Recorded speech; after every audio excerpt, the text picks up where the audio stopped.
Ladies and gentlemen, Matty Ice is in the building. Matt Enright, I appreciate you being here, my brother. Oh, it's my pleasure. Yes, sir. So, where do we begin? Let's begin present day. So we just recently committed to Austin Peay. #GoGovs. One, what went into that decision? And then what's your mindset going into this season? Well, Maliki, I just want to start off by, thanking you for having me on here. Yes, sir.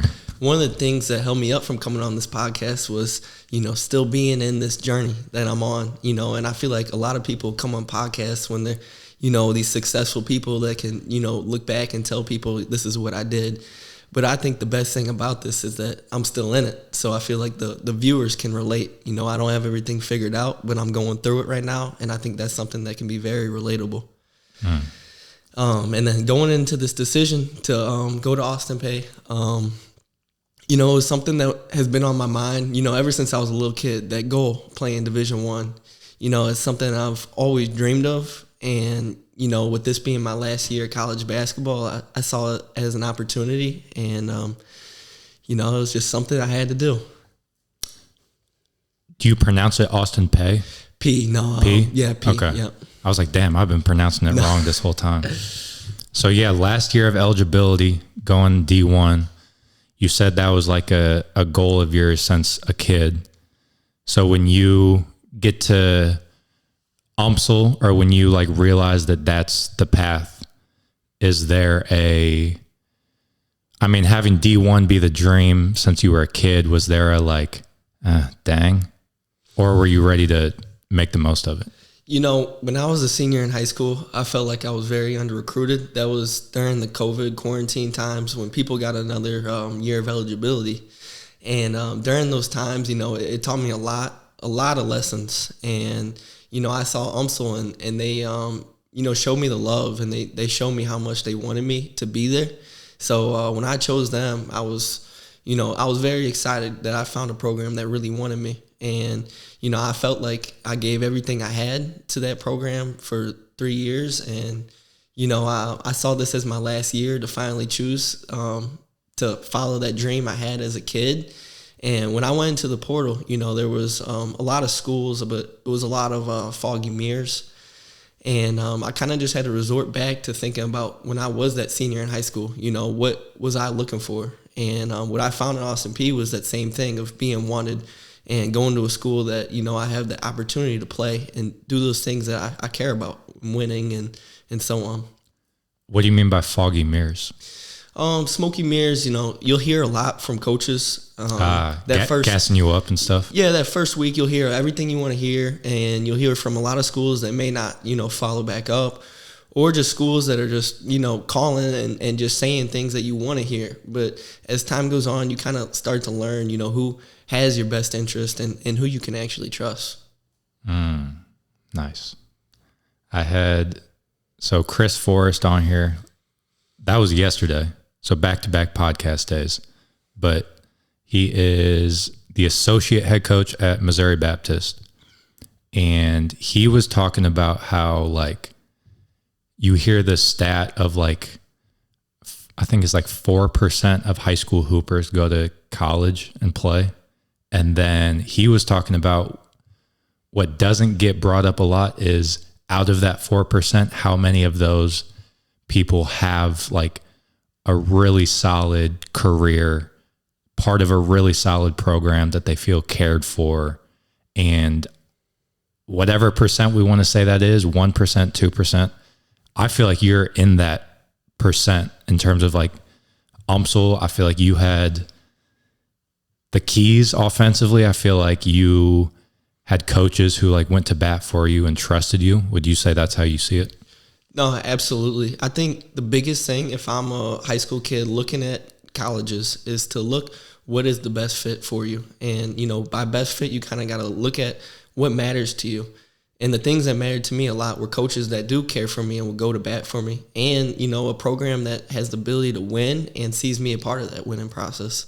And I feel like since I stuck to that, I was able to, be guided through a good journey so far, and hopefully to another year of such. Facts. Okay, so let's turn it back now. Turn back the time machine to day one. So for some people, they have like a defining moment where they start pursuing, in terms of their playing career, they start seeking out opportunities to like work on their game individually, whether that's with a trainer or just like in the gym by themselves. I feel like since you came out the womb, you were at the Shrewsbury City Center. And then WITTS, for all the OGs in the St. Louis basketball community, you were part of WITTS. Was that like your first introduction to basketball training? You know, I was so fortunate to have two older brothers that played basketball, and you know, I'm the youngest of five, but two of my youngest of five. Damn, I didn't know five. So 3 older brothers and a sister, but 2 of my older brothers really played, and I was able to see what worked for them and what didn't.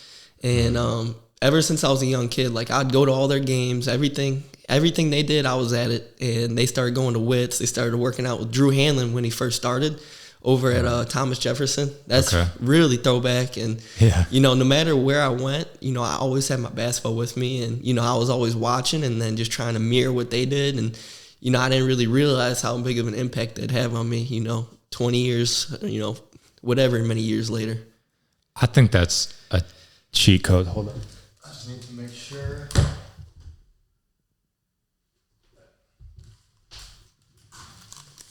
Just have to make sure I press record.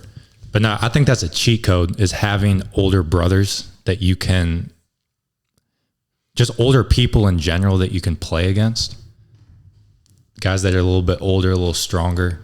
So were you like running the ones with them, just getting your ass beat? Like, what was that like? Absolutely. Our matchups in the driveway growing up were, they were something else. You know, I rarely won too many of them when I was younger. And, you know, if I did, you know, there was definitely going to be a fight. And I think all my neighbors could attest to that when they saw it, you know. But, you know, I think it made me tougher. It made me who I am. And I wouldn't trade it for anything. Was there a point you would say where, okay, you're catching an L every single time. Okay, now I'm passing you every single time. Yeah. I think there was definitely that point. I think it was more so as I was getting closer to high school. That's kind of when my brothers were starting to be out of playing as much. So I feel like that's when I started to catch up to them, and especially as most people don't realize how small I was, you know, up until like my sophomore year. So I was really a little guy. I was about 5'5", and then I got to my sophomore year, and that's when I sprouted up to about, you know, 5'11", 6 foot, and started to get a few more inches here and there. But, you know, I was really little, so they were able to push me around up until about then.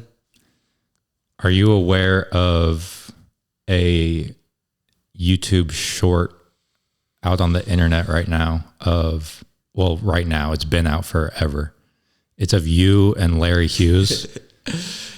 Going tween, stuffing the ball in the chest, going back and forth. No, absolutely. I remember that was back at those WITTS days, and you know, it was crazy because going to WITTS, you just never knew who you'd see at that gym. You know, I always tell people, I think that was really something that brought St. Louis basketball together, is that everybody worked out with Corey Frazier. Everybody worked out with him, and you know, everybody that was in St. Louis, they knew Maplewood, Richmond Heights. That's where you were going to work out, and you just never know. You'd see Jason Tatum on the other end working out, or you know, Brad Beal, Ben McLemore might be in there some days. You just never know who you'd see. All right, we're going to circle back on that in terms of like the impact that it's made on you, because we haven't even touched on indoor hoops yet. Okay, so then going into high school, were you considering other schools, or was it always WG?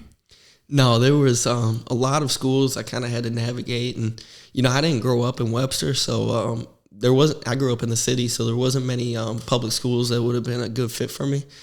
And my siblings went to the private school route, and you know, I was looking for that good fit, you know, that big decision you have to make. And you know, navigating through that high school process was very similar. And, I'm glad I had to, looking back at when I had to navigate this college process, I feel like it was all, building me up for big decisions I'd have to make later in life. And, I think it was, the best decision, though, one of the best decisions I ever made in going to Webster.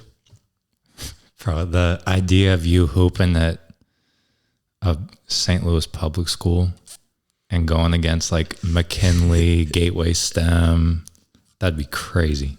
Average like 30, 40. Okay, so like 8th grade, making that decision, you're like 12 or 13 years old. How do you navigate that process? You talked about like choosing a college in terms of advice you would give to younger people. And one of the things you said was like, based on what you value. So like, were there certain things that you valued in a high school that you were looking for? Well, first off, if I had to make that decision on my own, who knows what school I would have picked. I would have been one of those kids bouncing around a bunch of different schools. But, thankfully I had good mentorship. I had, great parents in my life that can point me, this is where we need to be, those sort of things. And, that kind of helped me keep my head on straight. And, I feel like God really directed me in picking that process. But, yeah, who knows what school I would have been at, though, if it was just me on my own. That's why I think having, good advice and counsel in your life is so important. So we go to Webster. That's where, well, we didn't meet there because we ran into each other at Shrewsbury a couple times. You had I forget what they were called. They're supposed to like give you bounce that you wear on your feet. The jump shoes. Jump shoes. Soles, whatever they're called. The jump shoes, baby. So we first met like back then, but then that's when we first became teammates, was at WG. Like you said, you were a little plankton freshman year, little baby, but it was fire because I remember, I think it was Coaches vs. Cancer at Merrimack. You would check in the game, your jersey's like falling off of your body. Pop, pop, pop, pop, pop. You had like 3 or 4 threes one of the games, I think. So being that size, that weight, freshman year, I would imagine there was like adjustments that you had to make. What were the biggest like growing pains, you would say? There was a lot of them. But just to start, I remember we were doing our weigh-ins freshman year, and Coach Blossom used to always give me a hard time, 112 pounds, 5'5", but his wife was like, are you sure you can play? Like, she was worried about me. But, he threw me into the fire.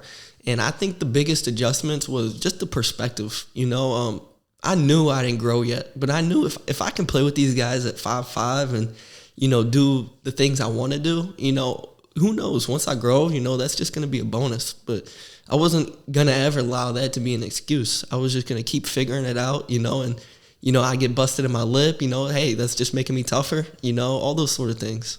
How would you say Blossom and Stallcup have impacted you as a player and or as a person? Only getting to play for them for 1 year, their impact has still stuck with me. And even Mathis, I think, carries along that same mentality of that toughest team wins, and just that toughness you keep.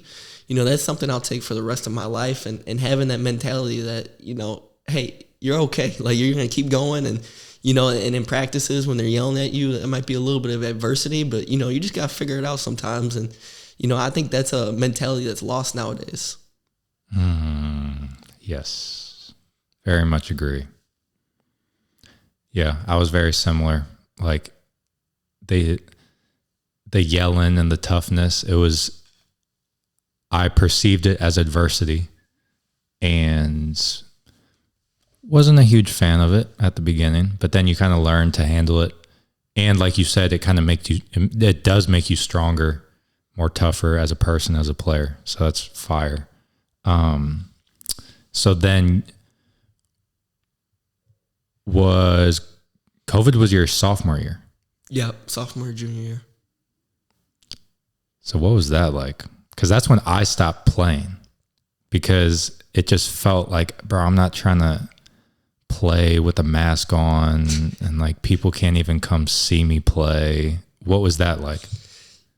You know, that whole time period was very testing to people. When we talk about adversity, I think that's an adversity that we can all relate to. You know, that time period when we went on spring break and, hey, you got a week off, you know, and then, you get a text, no, we're going to get a few more days off. And then, you know, a few days turns into a month and then the rest of the year and even leading up to your junior year. So I think that time period was super testing. And, you know, it was just a time of unexpected things, just a lot of things just coming up and, you know, no school, not even being able to see people, you know, seasons getting cut short. You know, that was a very tough time for a lot of people. So then going into senior year would be your next year of like normalcy, normal basketball, normal amount of fans in the stands, normal schedule. What is your mindset going into that year? Man on a mission. Yes, sir. That's a phrase I used to hear Brad Beal say all the time. And, you know, that hit me my senior year because my junior year, it ended first round in the playoffs. We lost to CBC. And that day, you know, was a tough one. You know, I was very upset. And I remember having to go to school the next day and people asking me, like, what happened, just giving me trouble. And I remember telling my history teacher, like, you know, this happened this year, but just wait next year. I got you. I'm winning a state championship. And, you know, I just talked about that all the time. I'm winning a state championship this year. And, you know, I'd tell people, and I even had the text messages saved, and they'd be like, the only ring you're winning is a senior class ring. And, you know, everybody said that. Nobody believed it was possible. But, you know, I had a goal in mind, and my whole team did. And, you know, and one of the biggest things that kind of stuck with me is that, you know, I knew I was going to be the hardest worker, you know, on that team or whatever team I was on. My goal was to be the hardest worker. But, you know, the thing my senior year was more of a focus was like, can my teammates be there with me, you know, all the time? And I think that's what changed. All right, bet. So Mathis was on here 2 episodes ago, and he was talking about your senior year team, about how the question he had was, did you guys have enough talent to win the chip, go all the way? You may have just touched on it. Like, how did you view the difficulty level maybe? Or how did you view, like, how obtainable did you think winning a championship was? I'd say I'm a little bit delusional and like reckless faith. So Gotta be. I believe that was the only option. You know, I didn't really look at, okay, yeah, we didn't have anybody taller than 6'3", all right, whatever. That's okay. It doesn't matter. And we did have a lot of younger people, all those sort of things. But I think what we had, a lot of people didn't. And that's the heart and the drive to, you know, no matter what, we're going to find a way to do it. And, you know, as the year went on, you know, people kept saying, like, no, we weren't in contention to win it or anything. And, you know, and then I remember we won like our first 11 games after our first loss. And then people were like, okay, maybe. And, you know, we won the Webster Classic and the Coaches for Cancer, and we just kept going. And, you know, people still didn't believe it. But I think what we believed was that all that mattered. What would you say your role on that team was? Did it like, because I remember a couple games you mentioned to me, you referred to them as like, those were games you were focused on defense. So would your role like vary game to game, or what was it? Yeah, the role I played my senior, I feel, was just a role called winning. You know, it's as simple as it sounds, but, you know, it was really whatever was needed, you know, and I think my role as a leader it wasn't just to go score, you know, and I feel like I showed I could do that, you know, my years before that, but I needed to find ways for us to win, you know, and some games, you know, they would just face guard me. And I remember we played Kirkwood. Isaiah scored the first 20 points. You know, I was just standing over on the side, and they were just standing right in front of me, and then they were just letting him score. And I was like, okay, that's the role I got tonight. Just, you know, whatever we got to do to win. Yeah. Yeah, there's a selfless aspect to that. Did you ever find yourself, I feel like you're a rare breed in that way, because I feel like you're never really tripping off of like, oh, I got to get mine, get my average. Like, I got to find a way to score. Like, you're genuinely all about winning. Yeah, it was a battle though, because I knew if I was just going out games and not doing, the things that I'm supposed to do, then that might affect me playing in college. So that was the battle back and forth. It was like, okay, I want to win, but at the same time, if I don't perform, then this opportunity to play in college might not be there anymore. So I think that was the battle back and forth. I kind of found my chances to make up for that when my team needed it most was the big games and taking advantage of that time, to make up for those other games where I just had to play a role. Drew has mentioned that in a couple interviews about how it's that balance of like winning, but then also I'm trying to get where I need to go in terms of colleges. At what point in the season did you end up committing to UMSL, or was it after the season?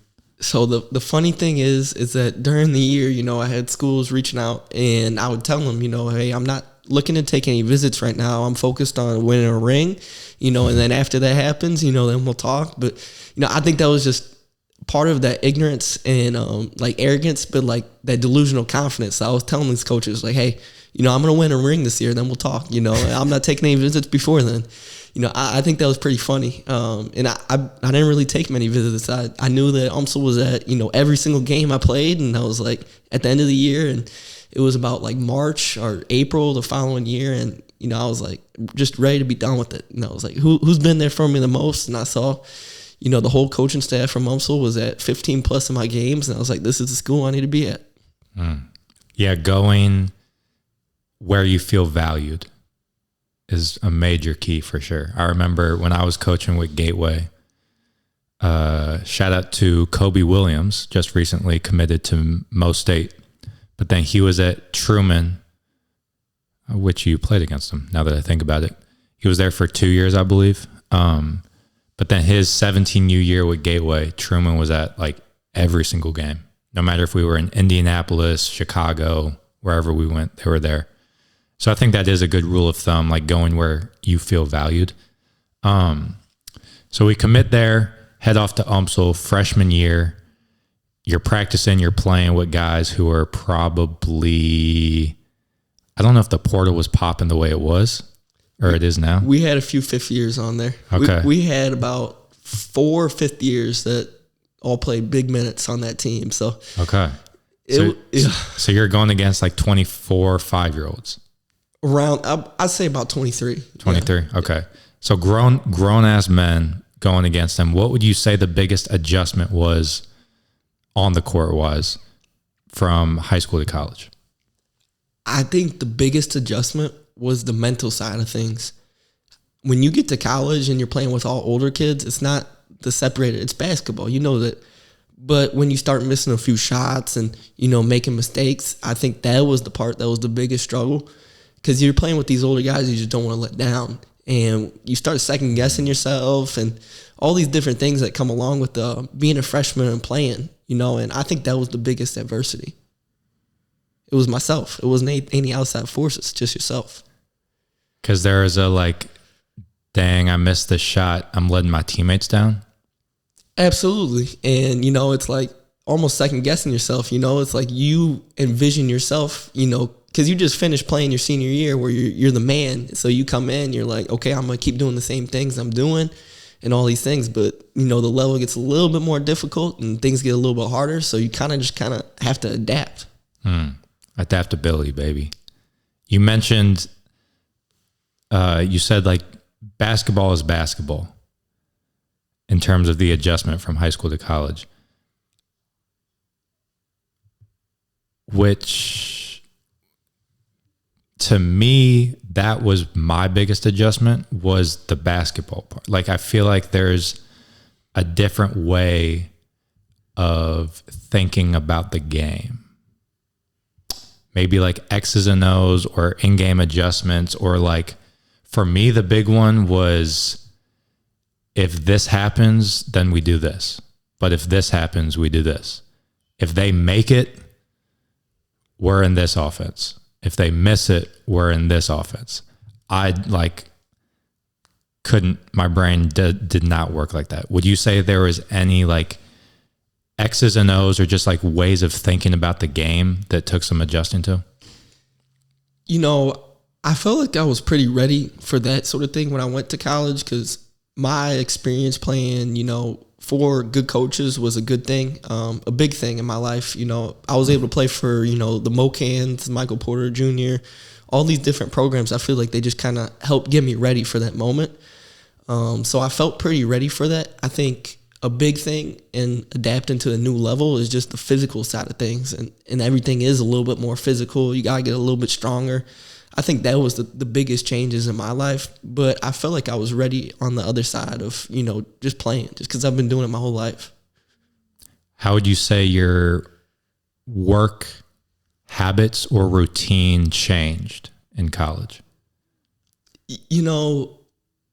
A lot of things kind of stayed the same, really. What got me there was my ability to outwork everybody. So that stayed with me, that mentality of, I'm going to be the first one. I'm not going to miss the 6 a.m.s, even though if they're optional. All those different things, I don't think that changed. And I think those good habits I built when I was younger just stayed with me. Were there any different, like, skills maybe that you felt like were more important now that you're in college? Well, I think a big thing that's helped me out a lot is that you have to be able to shoot the ball really well and effective. Making shots is a big thing that'll keep you on the floor. So I think going back to when we worked out with WITTS, I did all the moves, all the different things. Everybody knew I could do all the moves since I was little. But being able to translate all those things and keep it simple, I think that was a big thing. You're playing with the shot clock. You're playing with a lot of good other players. So nobody really wants to watch you out there dribble 40 million times. So I think just simplifying the game and keeping it, simple. Yeah. All right. So, and then freshman year, UMSL, how did you guys do as a team? That was the best year in UMSL history. Yeah. We made it to the Elite Eight, and we dropped it to the team that won it all. We lost by like 5 or 6, but it was a great experience. Yeah. And then I know this past year you made it to the Sweet 16. Yep. And then what about sophomore year? Sophomore year was a pretty down year for our team. We got knocked out in that first round of that conference tournament. Okay. So have some success, have kind of a premature L maybe in terms of your expectations. Did the wins and losses affect how you viewed that season as a team maybe, but individually, like you catch the L, oh, we got to go back to the drawing board, or we got the dub, made it to the Elite Eight. The way I've been working, the way I've been going about it is validated. Like I don't need to make any adjustments. What's your thought process? I think the biggest thing I took away from these last 3 years was from that sophomore year. I've been a part of a lot of good teams over the past years. My sophomore year wasn't, the team that we wanted to be, and a lot of losses kind of built me. I think the losses is what really builds people. When everything's great, it's great. But when it goes bad, that's when it really tests you and who you are. And, it kind of reminds you, is life more than basketball? And those are a lot of questions you got to ask yourself, because, when you go back after, another loss at your home, and you just got to think about it, it's just you. So you got to think, is life more than basketball? And those were a lot of questions we had to have. Let's stay on that for a minute. So, yeah, that's where a lot of players, myself included, fall into a trap of like, I'm missing shots. It's not I'm a bad shooter. It's I'm a bad person type of thing. Because like your whole identity is wrapped up in the game. Talk to me about like your evolution through that. Because I would imagine it wasn't like you had it all figured out on day one. I'd say I'm still figuring it out. I think we all are. But I feel like in high school, I put a lot of pressure on like how I'm playing, and that's how you kind of carried yourself. If you're playing well, everything's great. And then through freshman year, same sort of thing. But I think as the adversity struck and all these things, I think what I put my trust in and my faith in wasn't basketball anymore. It was basketball is a part of me, but it's not who I am, and I think changing your identity and what you value yourself in is something that just can't change. And that was, for me, my relationship with God. As that started to grow, that was the centerpiece, and that was something nobody could take away. So if basketball went bad, it went bad. But, I'm going to do everything as well as I can. But I know that, who I am is not going to be changed because of that. Yeah. Yeah, because when you give yourself up to God, something higher, it's almost relieving in a way. Like you giving up that control almost, as opposed to it's just me, myself, and I on this court doing what I have to do. I'm the one that's in charge. Did you feel like a sense of, is relief a word you would describe it as? Absolutely. No, I think relief is a great word, because, you can go back to actually enjoying the game when you don't have to worry about putting so much pressure on yourself to where if you mess up, your whole day's ruined. Like, no, my foundation's built on God. All right, then I'm going to go out and enjoy this game. And then you find yourself playing even better because you don't have any pressure. You're just playing free, and, you just get to enjoy it. Talk about your like evolution in terms of your relationship with God. I had Aiden Prophet on here, episode 20 something, I forget. He hoops at Neosho Community College. Like 40-inch vert, jumping out the gym, crazy stuff, like in-game windmill, but that's besides the point. He was talking about when he first started tapping in with God, how like he would pray before a game that he would drop 20. And then now he can look on at present day and be like, bro, like God doesn't care about that. So that was like kind of part of his evolution in terms of his relationship. How would you say your relationship with him has evolved?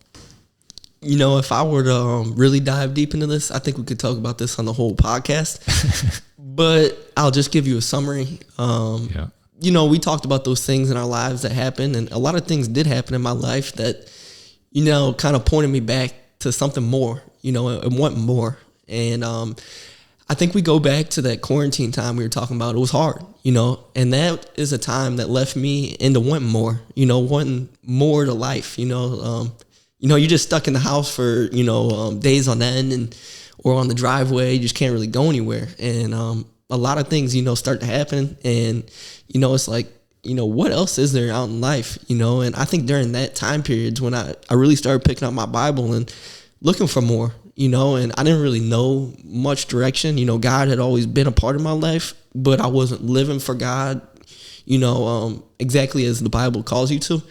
So I think that's when I started searching for it more. And as I started to get to college, you're out on your own. So you kind of got to start figuring things out even more.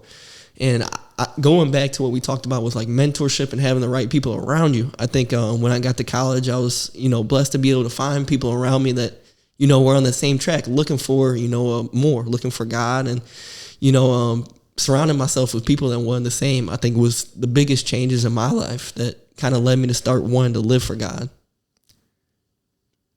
You use the term more, like wanting more out of life.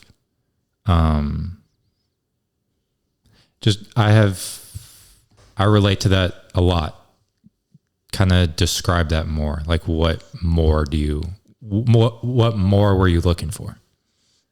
You think about all the good things that's happened in your life, and, for a minute, that's great. You feel happy, And then, some days set in and then those things aren't as important to you anymore. And you're just left there, with who you are. And I think that's kind of what it goes back to for me. I think about, I think I'm a little bit more of a deeper thinker. I like to really think about what the meaning is of things, and I think about all the things that have happened in my life that are good, and they haven't always satisfied me. Like, winning games, you're happy for that day and then you go back and, it's right back to the drawing board. But you think about more as of like something, that goes with you when you die. When you leave from here, all the games you win or all these other things, people will forget about it, eventually, even if you are Michael Jordan, those people, eventually it's not the same anymore, and you think about what has an impact forever.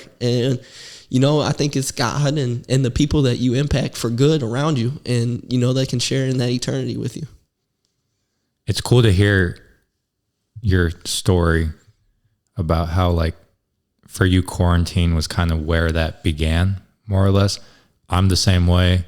And that's kind of how we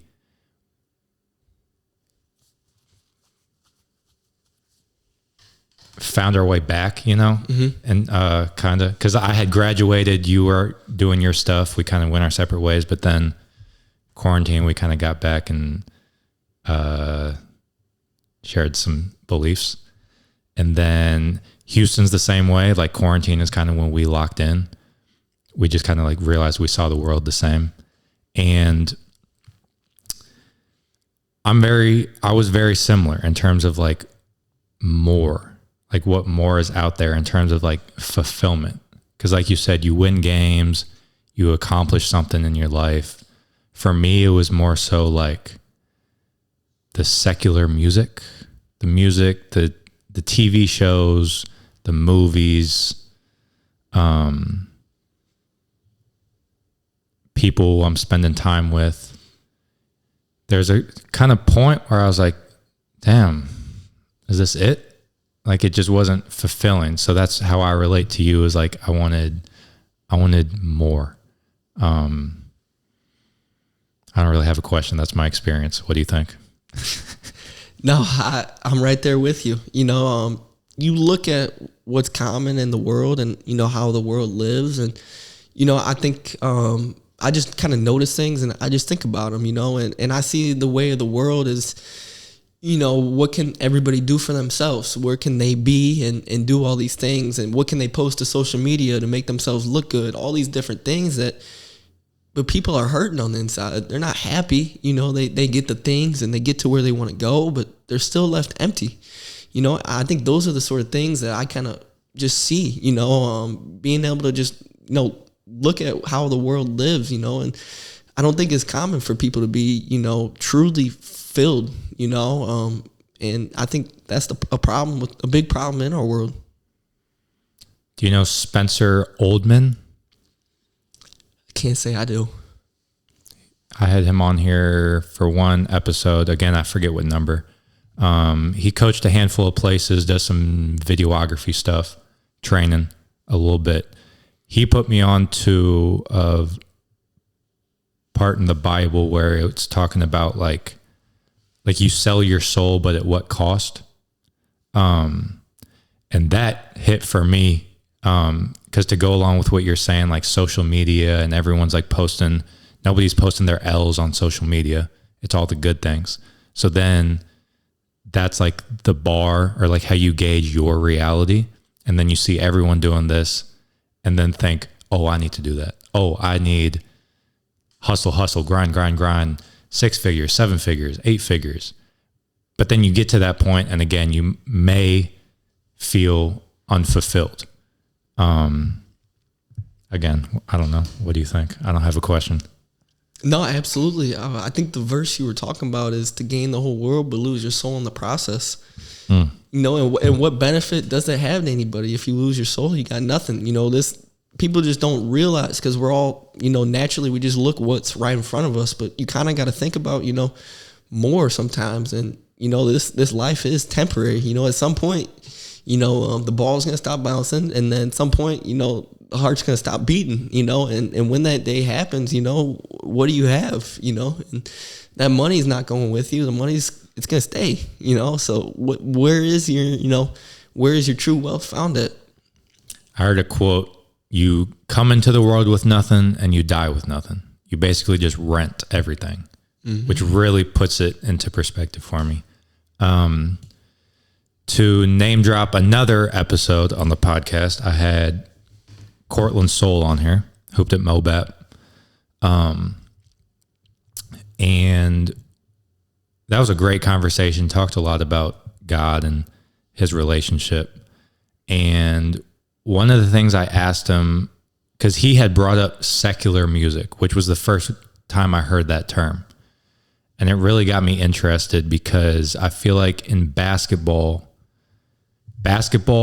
and like culture and hip hop are so like intertwined.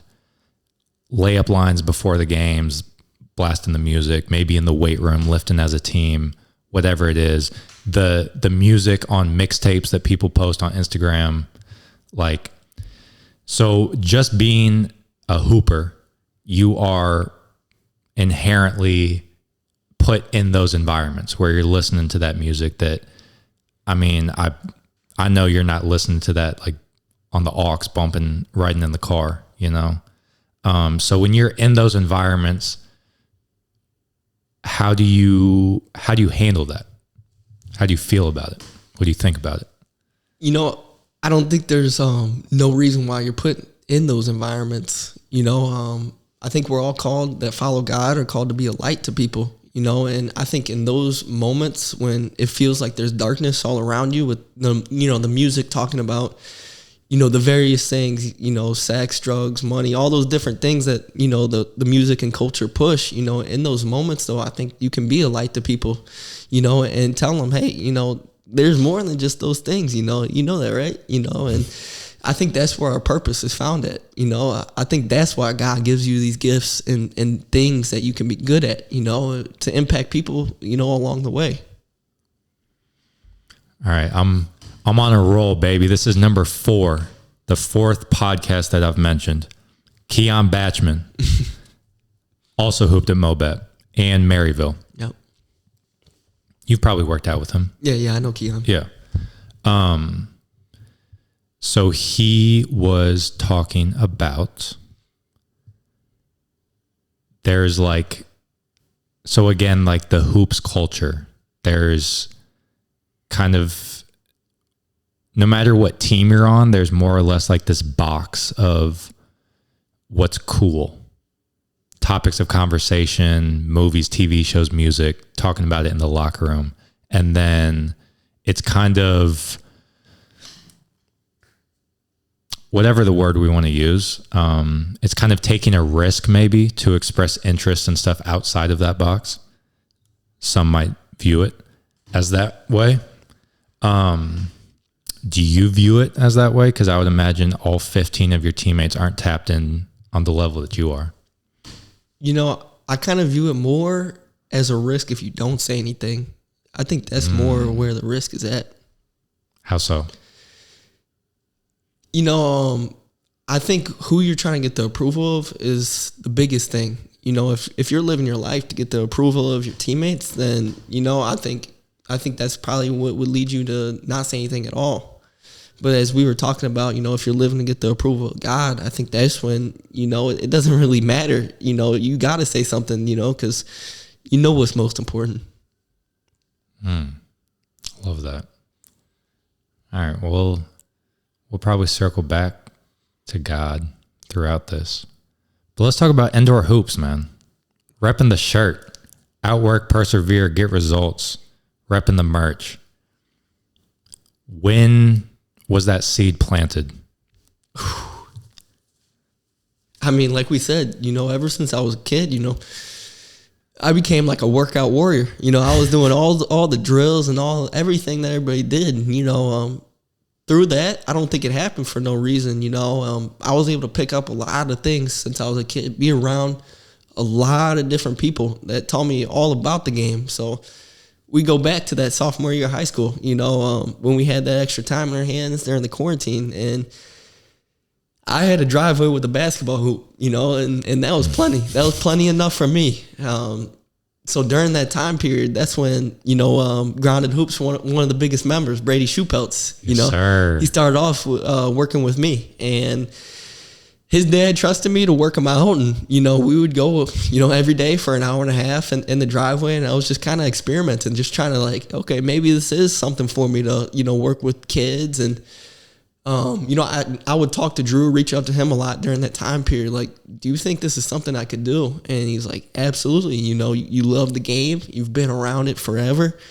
You're living it. You're playing it, everything. So, and I kind of just picked it up after then, just ran with it a little bit more. And, I saw I can really make an impact in people's lives by, not only playing, but being able to help them and teach them what I've learned along the way. And you mentioned Drew. When did that relationship start? You mentioned your brothers working out with him when they were playing. But yeah, when did that relationship begin? Definitely as a kid. We talked about the Shrewsbury Rec.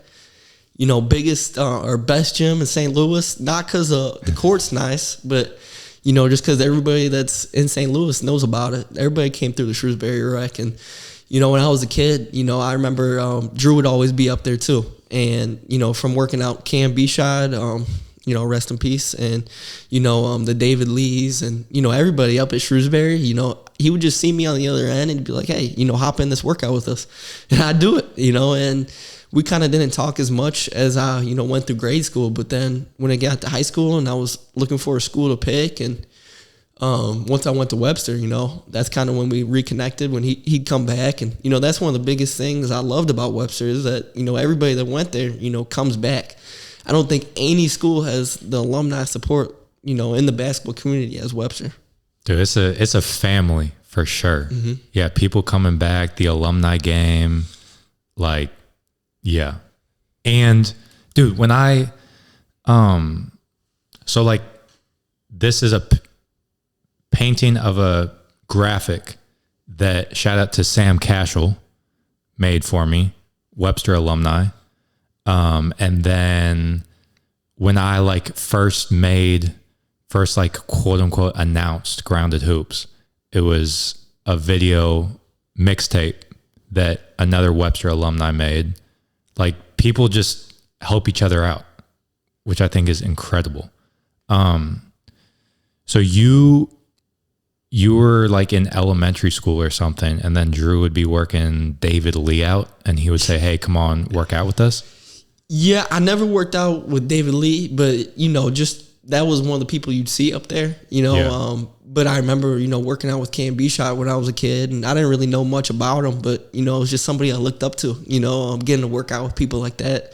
There was just a bunch of people he'd always have at the gym, and they would be getting after it. And, that's what really, kind of sparked this ability to want to outwork people, because I'd get to see, firsthand, and I'd hear the stories about, not only him, but like Brad Beal, all these people that wake up 5 a.m. and be at the gym, just work and get 1,000 shots up. And I was like, you know what? That's what I want to be. I want to be somebody that works everybody else. Yeah. You hear, if you listen to podcasts and interviews that Drew's done and any of his players have done, you'll hear these stories of like throwing up and bending over. And Drew says like his idea of work is like bent over, sweating, out of breath when nobody's watching. How would you describe those early workouts at Shrewsbury? What were they like? Oh, just like that. Absolutely.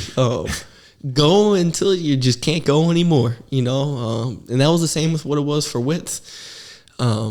I think the thing that's kind of changed over the years was not just going as hard as you can, but also kind of getting a little bit smarter with it, realizing what you're going to work on before, instead of just showing up and just work, I'm just realizing like, hey, this is what I need to work on, and you don't have to be, completely gassed every single day. You kind of got to learn to manage a workload schedule so you can play for, the years that you want to play. I think that's something that's been a new thing to me, and something I had to adapt is that, I want to have a career. I want to have the option to have a career, a longer career. So, you kind of got to be smarter and not just kill your body every single time you get a chance to. We've had conversations about that in terms of you playing your career. Have you implemented that philosophy with your clients? It's hard for me to implement it with them because they're not always with me, so it's a harder thing. So when they show up with me, we are going to work smart, but we're also going to work hard, because I think they have to get to that point, of knowing how hard you have to work to be able to dial it back. I think if you skip that step of learning how hard you have to go, you're going to miss out on a lot. That's a great point. You have to get to the top of the mountain to then see where like the middle is or something like that. Mm-hmm. That's pretty cool.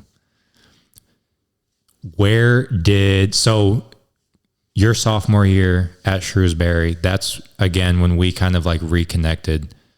I remember one day we sat down and like you had a notebook of all notes of, I think it was like different drills and stuff, but just like training ideas that we talked about and you went through.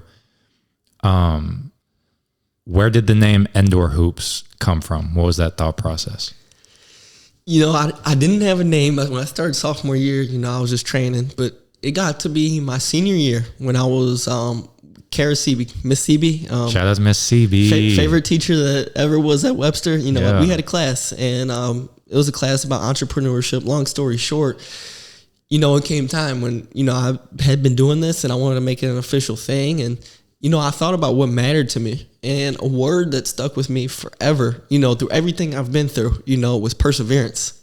That was just something that I just felt like represented who I am, because I haven't been given, a 6'5", 40-inch vertical to go play basketball or, whatever it is in life. I haven't been given those things, but what I do have is, the ability to persevere and to know like, hey, it's okay. Like I'm gonna find one way or another. It just may not be the easiest route, and I was like, perseverance, that's a good word that everybody can relate to, and, through that, I kind of got to the word endurance and, and endure. And, that's just something that, everybody has to learn how to endure, because I'm not the only one that's gone through things that have been testing in their lives. Everybody has. So I just feel like that's something everybody can grab hold of. Yeah, they can grab hold of it and then apply. Like you said, everyone has stuff, so they can see it and be like, oh yeah, that resonates with me, which I think is powerful. How would you say so the drills that you have your clients do, the stuff you have them work on, has that evolved in any way? You kind of mentioned like the working harder versus smarter evolution. Are there other ways you would say? I think the biggest evolution was not only just doing drills, but implementing the film factor of actually just watching basketball instead of just playing basketball. I think that's a lost art. I think people, play 2K, but I don't think they really sit down and study the game. When they watch themselves, they click it, they stop it, they click it, they stop it, see everything they did wrong. But I think the next level is just watching basketball and and clicking and stopping, for other people, people that have made it playing in the league. So I think that's the biggest implementation in my, training and, playing is that, film is a part of it. So we're seeing what works and what doesn't. We're not just doing things, And when you're watching film, are there specific things you're looking at? Like, are you watching the footwork? Are you looking at the like X's and O's that this was a flare screen and then a back door? Are you looking at the like shoot versus pass decision making? Are there like, what specific things are you looking at? I think one of the big things is the trends of the game. So that I think like, is a team down 5, or is the other team going on a run? Those sort of things, and knowing, this is the time when they used this footwork that I'm watching, and how exactly did they use it, and what was their body looking like what pace were they playing at, how low were they, what point of the game, what role does this person have on the team, what would fit for the people I'm training, what would fit for me, I think there's a lot of questions you kind of ask, and then as you do it more, you just start to pick up things. Yeah, I think that's a big key. Like the players that you watch. I had someone kind of ask me like, do I watch any Wembanyama film? And I'm like, nah, bro, I'm not doing that. Are there, I guess for you as a player, are there certain other players that you watch? Absolutely. Are they all lefties? 3 out of the 4 are lefties. 3 out of 4. I'd say the big one is Jalen Brunson, lefty, and then Peyton Pritchard, huge fan of him, 6th man of the year. Just a gritty, smaller guy that's, very relatable to me. And then we like to take it over in the EuroLeague here and there too. Hey, we're huge supporters of the EuroLeague over here. Yeah, so TJ Shorts, for those that don't know him, he plays for Paris. He's averaging like 18 and 7. He's a lefty, tiny little guard, but man, does he get it done. And then, Trevor Hudgens was another one because, he was a guy that played D2 all 4 years or whatever, how many years. And, he won national championships and he's a lefty guard. I was just like, I feel like I relate to this guy. So, I think that's my top 4 in studying, but, we kind of get a little further past that as well. Trevor Hutchins was with the Rockets for a minute. Mm-hmm. And then where is he at now? Lehman Sartha. It's a team in the EuroLeague or French league. Interesting. Mm-hmm. I need to check that out. And then in terms of the clients, is it kind of the same thing? Like, all right, this is, this client is a 6'5", whatever his role is, and then finding someone to like match that in the NBA, or what's that like? Yeah, I think that's a part of it. But at the same time, I feel like, you can really learn from anybody. I'm not built like Shea, but, there's still things you can learn from him. The way he bumps, the way he changes direction, the way he gets to his mid-range, like those are all things, that translates to anybody. So I think there's certain parts of everybody's game you can pick up something from. Facts. All right. So I forget when that was in your timeline, but you flew out to LA with Drew, working out with, there's a video of Joel Embiid and you and the drill and all that. What was that like? Because you're around a bunch of pros every day, all day. Like, what was that like? So it was about 2 years ago now. And, I flew out to LA for a week. And, I think the best way to describe it was La La Land, I just didn't even realize where I was, like, in the fact of, okay, I get to the gym and, Chet Holmgren, all these different guys, Mo Bamba working out, Taco Falls in the gym, all the big name players are all coming through. And I'm just like, these are the people I see on TV. Like it just didn't feel real, and later that night, Joel Embiid, the MVP from the previous year, he's working out in the gym and, I'm doing those same things that I did as a kid, on the sideline, just trying to do what he's doing, learn, and Joel sees me doing the same things on the sideline. He's like, hey, let's get him to work out too. He kept calling me Kevin Huerter, Huerter, because he said I look like him. He's like, I want him to work out with me. I was like, I couldn't believe it, but I was right there with him. And, the next few days, you see, Jason Tatum, so all these different players, and you just kind of learn what habits they have and what works for them, and just being around them is crazy. I think that's why it's so important who you surround yourself with. Just having people around you that you can see where their ceilings are at and what habits they do, even the smallest things. It's you pick it up even if you don't realize it. So I think that was one of the most surreal, like crazy weeks of my life. Is definitely up there. And yeah, it was special. Do you know what osmosis is? Let me have a reminder. It's like, I don't even know. It's something with like plants or something, but it's basically like you're an average. The quote I've heard that has stuck with me is you're an average of the 5 people you spend the most time around, which goes back to what you're saying, like without even realizing it, you're picking up stuff, which I think is awesome. What would you say are the biggest differences in terms of workouts that NBA players do versus everyone else? Well, first off, you see the NBA players and they got, a bunch of people there rebounding for them. And another thing that was really big for me seeing was they would go really hard and do these reps, or maybe not even that hard.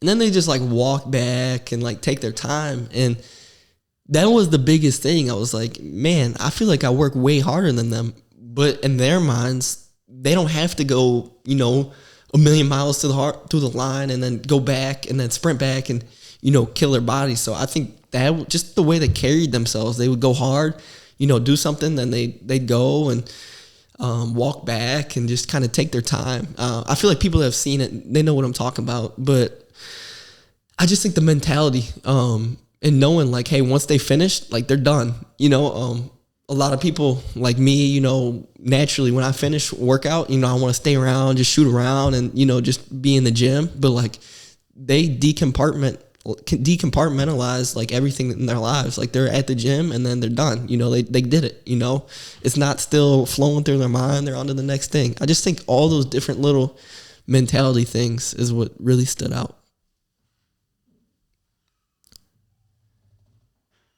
There is a very much a benefit to spacing, doing a rep, taking a break, even if it's just like walking back, because you're kind of turning the wheels, reflecting a little bit, like what did I do good? What could I have done better on that last rep, which kind of makes the next rep more valuable. I think that's why those trips and just like getting out to see other people, other parts of the world, like is so valuable, because you're able to, it's thought provoking. You see people work a little bit differently. And then you're like, you said like, I feel like I work harder than them. But then did you find that, like what from that trip do you feel like you implemented in your life that you learned? Did you start walking back in between reps?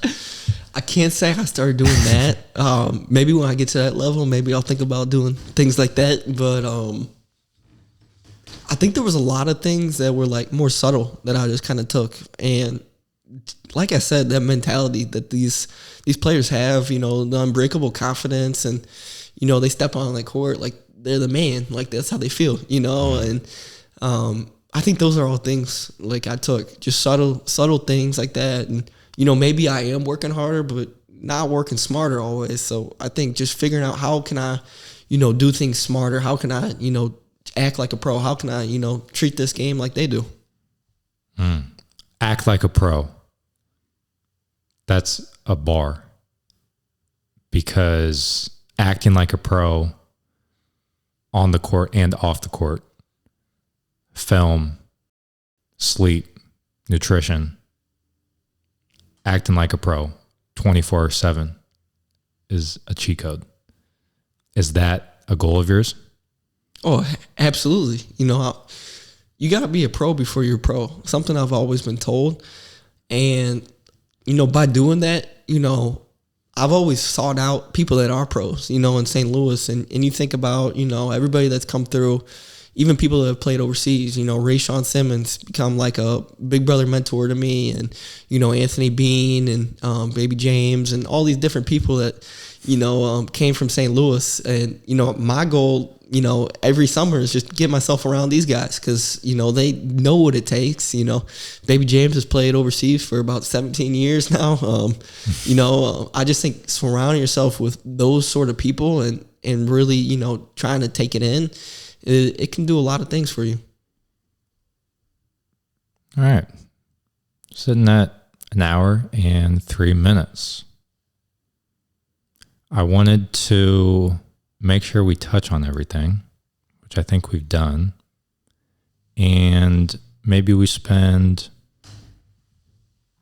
10 or so minutes talking about, we could go God, we could go, well, first of all, I did have these questions that I just now remembered. What was did you have anyone that like all your years playing, you felt like was the toughest person to guard? When I had that summer over in Mocan, I went against some good players, a lot of good players, and picking one, but Kennedy Chandler, that was the fastest player I've ever seen. Yeah. he was a freak of nature, super fast, just sprinting straight at me and then just go tomahawk dunk it at the rim. Like those sort of things that was new to me.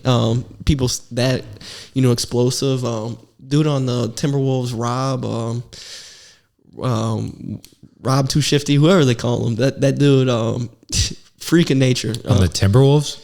Timberwolves, yeah. Rob Dillingham. Oh, yeah. Yeah. Super athletic, people like that, Scott Clarks. Him? Yeah, he was for a summer, he was playing on that younger Mocan team when we were doing our, combines and stuff. And, those sort of people, I was able to be around and play against. And it kind of was those moments that woke me up. Hey, you're not, you got some work to be done. You got a lot of room to grow. And yeah, those were some of the top ones. So, how old is Rob Dillingham? He's a year younger than me. Really? Mm-hmm. Damn. I guess I thought since he's in the NBA, my mind just made him a couple years older. That's crazy. I didn't know he was that young.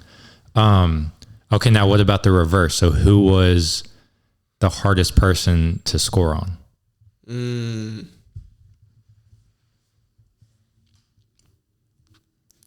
Maybe it's a good thing I'm having a hard time thinking about somebody. Got to go deep in the memory for this one. I don't know. Working out with Courtney was pretty tough. Last maybe 2 summers ago, he guarded me some, and Courtney Ramey when he was trying to get ready to go to the draft, and then he was playing overseas, and yeah, he's a great defender. I think that's probably the hardest defender I've ever played against. Nice. All right. So this is how we wrap up every episode.